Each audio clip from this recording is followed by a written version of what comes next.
اور جو ایک بہت برا کام ہے کہ جس سے بچنا ہوگا، اور یہ ذمہ داری ہے خود علماء کی کہ اس کی جانب توجہ دلائیں، اور جو بہت برا کام ہوگا اور ہو سکتا ہے اور اسے کنٹرول کرنا چاہیے، وہ ہے ائمہ کے نام سے محافل میں مکس گیدرنگ اور بے پردگی،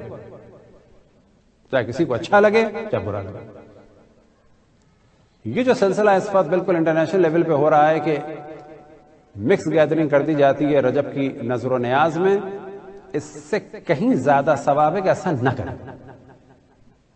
$150 جو ہے وہ انڈیا پاکستان بھیجنے بجائے 2-4 ہزار کی نیاز کر کے محرموں کو سامنے لانا، اس سے زیادہ بڑا گناہ جو ہے وہ کیا ہے؟ اہل بیت کے کلچر کی، اہل بیت کے نام سے منعقد تقریب میں، یعنی نظر و نیاز میں اور مجلس میں اہل بیت کی مخالفت، اہل بیت کے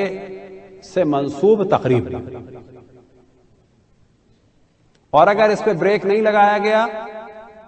تو یہ بے پردگی ابھی نظر و نیاز سے شروع ہوئی ہے، بعض جگہ مجالس میں بھی شروع ہو چکی ہے، آپ کو تعجب ہوگا۔ ہاں، اب اگر پردے میں لوگ ہیں،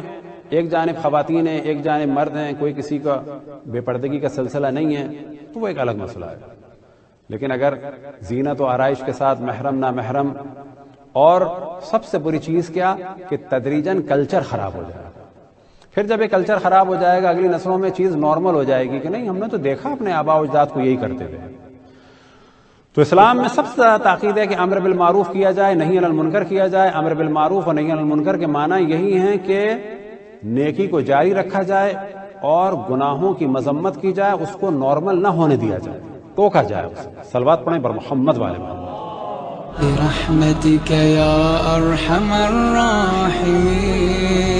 وصلى الله على محمد وآله